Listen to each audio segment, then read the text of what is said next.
Stop it. Get some help. Dans cette vidéo, nous allons voir ensemble comment gagner en charisme en seulement quelques secondes. Mais avant, je dois d'abord t'expliquer ce qu'est le charisme et surtout ce que n'est pas le charisme. Et pour cela, je vais te raconter une histoire. Il se trouve que la semaine dernière, ma chaîne YouTube a pété. Ça va commencer ici. Et ça va péter. Péter!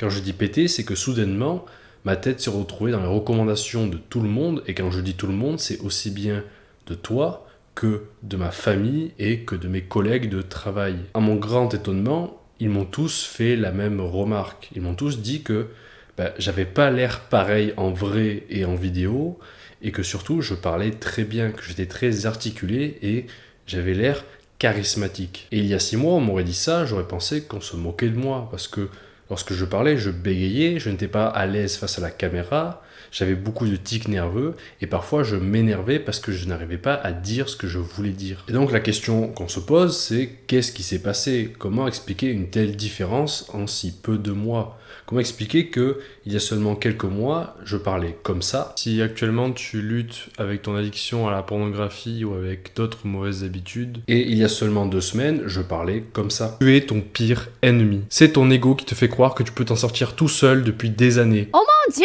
les gens qui parlent en français, ils ont tellement de charisme. La première réponse, ça serait de dire que c'est la pratique. À force de faire des vidéos, je me suis habitué au fait de parler face caméra, et tout simplement, c'est devenu plus naturel pour moi. Mais pour moi, ce n'est pas une réponse suffisante parce que ça n'explique pas tout. Ça n'explique pas le changement aussi radical. J'aurais pu faire des vidéos encore pendant longtemps sans pour autant qu'il y ait un tel changement. Et donc la deuxième réponse, ce serait que j'ai appris entre-temps à écrire. Si tu as vu ma dernière vidéo sur le sujet, tu sais que écrire te permet d'être plus articulé et donc d'être plus sûr de ce que tu dis parce que à l'avance, tu as réfléchi à ce que tu vas dire. Et c'est vrai que ça explique sûrement la différence entre comment je suis face caméra et comment je suis hors caméra. Parce que hors caméra, je n'ai pas écrit à l'avance ce que je vais dire. Donc forcément, c'est moins bien structuré et je suis moins bien à l'aise. Mais encore une fois, pour moi, ce n'est pas suffisant comme réponse. Parce que lire un script,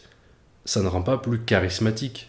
Lire un script, à l'inverse, ça te rend plus dépendant du script et donc tu es beaucoup moins naturel face caméra, tu es beaucoup moins à l'aise. Et donc, encore une fois, comment expliquer une telle différence? C'est comme si soudainement j'avais trouvé le bouton qui permettait d'activer ou de désactiver le charisme à volonté. Jour.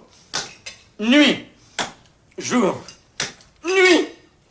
Jour. Nuit. Monsieur Lacouille, je vous en prie, à la longue, ça devient casse-pied. Et la vérité, c'est que j'ai tout simplement lu Le mythe du charisme d'Olivia Fox Cabane. Il y a beaucoup de mythes qui entourent le charisme, notamment le fait de penser que pour être charismatique, il faudrait être extraverti. C'est complètement faux. Il existe un charisme pour les extravertis et un charisme pour les introvertis. Et j'aurais même tendance à dire que il est plus facile pour un introverti d'être charismatique que pour un extraverti. Le deuxième mythe du charisme, c'est de dire que c'est un talent inné, qu'il y a des gens charismatiques et des gens qui ne sont pas charismatiques. En réalité, le charisme, c'est une compétence, c'est quelque chose qui s'acquiert. Et cette compétence, comme toute compétence, elle peut s'acquérir soit par une expérience inconsciente, c'est-à-dire que toute ta vie, tu as gagné en charisme sans vraiment le chercher, soit tu peux consciemment, volontairement, construire ton charisme. Et le troisième mythe sur le charisme, c'est que tu n'as pas besoin d'être beau ni d'être musclé pour être charismatique. Il n'y a qu'à voir des gens comme Bill Gates ou Steve Jobs qui sont charismatiques et qui pour autant ne sont pas musclés. Un autre problème avec le charisme, c'est la confusion avec la confiance en soi. Et honnêtement, j'ai eu beaucoup de mal à différencier les deux. Pour moi, confiance en soi et charisme, ça va ensemble, mais en même temps, c'est pas la même chose. Et en fait, je crois avoir trouvé la différence. La différence majeure entre le charisme et la confiance en soi, c'est que la confiance en soi, c'est la capacité à aller vers les autres. Alors que le charisme, c'est l'inverse. Le charisme, c'est comment tu attires les gens à toi. Lorsque tu as du charisme, c'est comme si tu avais un magnétisme. C'est comme si les gens étaient, contre leur gré, attirés vers toi. Ils étaient fascinés par toi. Donc j'espère maintenant que tu as compris que même si tu n'es pas beau, même si tu es introverti, même si tu n'es pas musclé, même si tu n'as pas forcément confiance en toi maintenant, tu peux gagner en charisme. Tu as le droit d'être charismatique. C'est à ta portée. Mais la question qu'on doit se poser maintenant, c'est si tout ça, c'est pas du charisme, qu'est-ce que le charisme ? Eh bien, le charisme se divise en 3 composantes. La première, c'est la présence. Qu'est-ce que j'entends par présence? Eh bien, c'est prêter attention à ce qu'il se passe, et notamment à ce que disent les autres. Quelqu'un de charismatique, c'est quelqu'un qui ne se laisse pas distraire par les événements, qui est concentré sur ce que dit la personne en face. Et ça, eh bien, c'est très simple à acquérir comme compétence. Il suffit que tu pratiques la méditation et que lorsque tu parles à quelqu'un, eh bien, régulièrement, tu respires profondément et que tu te concentres sur ce que dit la personne. Et ce qui est bien avec la présence, c'est qu'aujourd'hui, il y a très peu de gens qui ont cette compétence. La plupart des gens ont un temps d'attention de seulement 2 secondes. S'il se passe quelque chose en arrière-plan, eh bien, ils sont distraits, ils n'arrivent plus à écouter. Et donc, si seulement tu arrives à maintenir ton attention dans une conversation de 5 minutes, eh bien, tu apparaîtras plus charismatique que la majeure partie des gens. Mais le charisme, ce n'est pas seulement de la présence. Le charisme, c'est aussi du pouvoir. La définition du pouvoir, c'est la capacité à influer sur le monde, à changer le monde.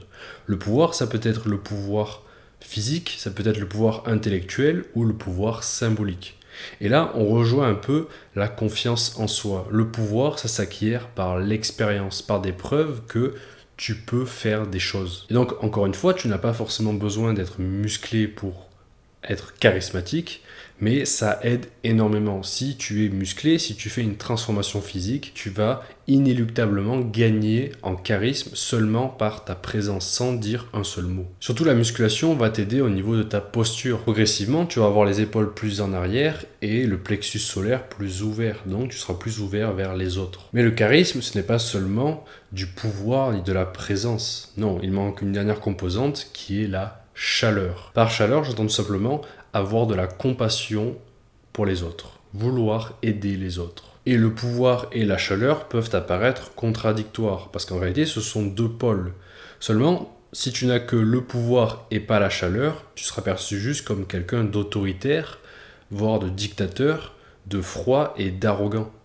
A l'inverse, si tu n'as que la chaleur et pas le pouvoir, eh bien tu seras perçu comme quelqu'un de très gentil, mais dont on abuse très facilement, quelqu'un qui est très faible et qui a un besoin de validation. C'est pour cela que tu dois maintenir un certain équilibre, mais surtout avoir toujours les 3 composantes. Être présent, avoir du pouvoir et ressentir de la compassion pour les autres. Maintenant, tu t'en doutes, il y a plusieurs formes de charisme et tous les charismes ne vont pas être adaptés à ta personnalité. En réalité, il y a seulement 4 formes de charisme. Il y a la forme autoritaire, la forme visionnaire, la forme altruiste et la forme focus. Et je ne vais pas m'étendre dans cette vidéo sur chacun des charismes, mais tout ce que tu dois savoir, c'est que tu dois avoir une connaissance très précise de ta personnalité avant de pouvoir choisir quel charisme tu veux adopter. Et le meilleur moyen de savoir quel est ton charisme à toi, eh bien, c'est de faire un test de personnalité. En description, tu trouveras un test de personnalité, celui de Myers-Briggs. Actuellement, je trouve que c'est le meilleur test de personnalité, celui qui te permet d'avoir une connaissance la plus profonde sur qui tu es. Donc, avant de vouloir choisir entre les 4 charismes, il faut vraiment que tu fasses ce test de personnalité et qu'après tu juges si tu es quelqu'un de plutôt altruiste tourné vers les autres, si tu es quelqu'un plutôt qui aime l'organisation et le pouvoir, ou si tout simplement tu es quelqu'un de plutôt visionnaire ou intellectuel. Personnellement, moi, comme je suis personnalité INTJ, donc architecte, j'ai choisi la personnalité visionnaire. La personnalité visionnaire, c'est un mélange de croyance et de confiance en soi. Le but du visionnaire, il est d'inspirer les autres et d'ouvrir leur perspective, de leur montrer qu'un autre monde est possible. Et généralement, ce n'est pas le charisme que les gens aiment le plus parce qu'il n'est pas forcément très chaleureux, mais c'est le charisme qui rallie le plus de gens parce que les gens, plus que jamais, ont un besoin de certitude. Et le visionnaire, il apporte cette certitude. Le visionnaire, il apporte l'espoir et la foi en un avenir meilleur. La force du visionnaire, c'est sa conviction en ce qu'il dit. Et je pense que l'une des personnes les plus charismatiques, en tout cas dans le type visionnaire, ça reste Steve Jobs. Quand tu penses à Steve Jobs, tu ne vois pas quelqu'un qui vendait des téléphones. Non, tu vois quelqu'un qui a changé le monde, qui a apporté une vision. Mais le revers du visionnaire, ce à quoi je dois faire très attention, c'est que rapidement, un visionnaire peut devenir un gourou, peut devenir le chef d'une secte. Cette complicité totale de vos fidèles envers vous, vous l'accordez à quoi? Moi, j'y suis pour rien. Hein. Je suis que le maillot véhiculatoire de la pensée Richelieu. Hein. Parce que le visionnaire, il a une forte influence sur les autres. Mais s'il influe les autres à prendre de très mauvaises décisions, eh bien ça peut être catastrophique. Et j'espère que maintenant tu comprends que bien être charismatique, ce n'est pas seulement avoir confiance en soi et séduire plein de filles. Non, en réalité, être charismatique, c'est une responsabilité. Parce que en étant charismatique, tu vas voir que progressivement, de plus en plus de gens vont être attirés vers toi, comme s'ils étaient aimantés à toi. Et donc tu vas avoir la responsabilité de ne pas abuser d'eux. Maintenant que tu as compris ce qu'est le charisme, en tout cas je l'espère, voyons voir maintenant comment l'augmenter, comment gagner en charisme en seulement quelques secondes. La première chose que tu peux faire, c'est modifier l'intonation et la fréquence de ta voix. Le plus ta voix est basse et lente, le plus cela va capter l'attention. Parce que lorsque tu parles vite et lorsque tu parles haut, eh bien les autres vont être stressés. Parce qu'en fait, ta voix, ce n'est pas seulement un outil pour parler, c'est aussi un vecteur d'émotion. Tu suscites des émotions chez les autres. Ça peut être la motivation, ça peut être la détente, ou ça peut être le stress. Et quelqu'un qui a une voix qui part dans les aigus ne sera jamais respecté. Oh, voilà. Bombe le torse, relève le menton. D'accord, hein? Et souris. D'accord, hein? Sourire avant tout. C'est qui le patron? C'est moi. Donc tu as tout intérêt à baisser ta voix et à faire en sorte qu'elle soit la plus grave possible. Maintenant, comment est-ce qu'on fait ça? Eh bien, c'est très simple.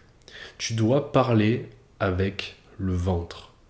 Comment tu parles avec le ventre? Eh bien, tu contractes les abdos. Je vais te montrer la différence. Là, je parle normalement sans contracter les abdos. C'est comme je parle dans la vie de tous les jours, à la salle de sport, à mon travail. Et là, maintenant, c'est comme je parle en vidéo. Donc, tu peux voir la différence. La deuxième chose, c'est de finir ces phrases en allant vers le bas. C'est-à-dire que tu baisses le ton de ta voix à la fin des phrases. Au début, tu commences très haut, parce que ça capte l'attention, mais à la fin, tu baisses ta voix. Voilà, ça c'est une manière très simple, très facile d'avoir une voix plus grave. Et ça ne veut pas dire que tu vas avoir une voix très très grave, mais tu l'auras toujours plus grave que ce que tu l'avais avant. La deuxième chose que tu peux faire dès maintenant, c'est de réduire tes réactions. Une composante du charisme, c'est aussi la part de mystère. Les gens n'arrivent pas à délimiter ton pouvoir. Et donc, tu ne dois pas surréagir aux autres. Tu ne dois pas montrer que tu as besoin de leur montrer que tu es présent en disant oui, oui, oui, oui, oui. Parce que l'une des erreurs que font la plupart des gens, c'est que lorsqu'on leur parle, ils ramènent tout à eux parce qu'ils ont besoin de leur dire oui, oui, je comprends parfaitement ce que tu veux dire. Mais en réalité, les gens n'ont pas besoin de ça.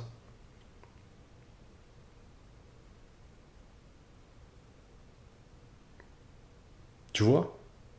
Là, je suis présent. J'ai fait cette pause pour te montrer que j'ai pas besoin de constamment combler le vide, le silence. Je suis parfaitement à l'aise avec le silence. C'est pour ça que tu ne dois pas hésiter parfois à ne pas réagir, ou en tout cas ne pas surréagir. Ne pas faire tout le temps comme ça, ou de suite répondre. D'accord, affirme-toi. C'est pas l'inverse. Ne t'excuse pas quand tu Je présentes. fais tout le truc à la fois. T'as pas à t'excuser. Bah T'as non, juste c'est à clair. présenter. En Et plus, à t'as proposer. goûté les plats, donc tu sais de quoi tu parles. Ah bah oui. Écoute-moi, arrête de me couper là. D'accord? Écoute ce que je te dis. Une troisième technique, c'est d'attendre 2 secondes avant de parler. D'une part, ça va créer de l'attente chez l'autre, et ça va le reconcentrer dans la conversation. Ça sera plus quelqu'un qui parle sans se soucier qu'on l'écoute. L'autre va réaliser qu'en fait, on l'écoute réellement, et il va beaucoup apprécier ça. Mais surtout, ça montre que tu es présent et que tu as de la compassion parce que tu prends le temps de réfléchir à ce que tu vas dire. Cela montre que ce que t'a dit l'autre, eh bien, ça a traversé ton esprit. Ça t'agite. Et donc, tu réfléchis. Tu ne veux pas donner n'importe quelle réponse au hasard. Un exemple frappant de cette technique, c'est Hormozy. Hormozy, lors des podcasts, il met à chaque fois un certain temps à répondre, au point où parfois, j'ai l'impression que la vidéo est en pause. You're not struggling from imposter syndrome. You're a student and pretending to be a teacher.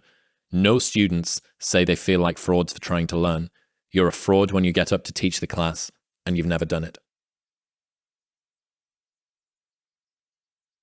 Deep. Et ça, je trouve ça très charismatique. Pourquoi? Eh bien parce que Hormozy n'a pas peur du silence. Il n'a pas peur du malaise. Hormozy est maître de la situation. Et enfin, une quatrième technique que tu peux appliquer, c'est tout simplement de regarder dans les yeux.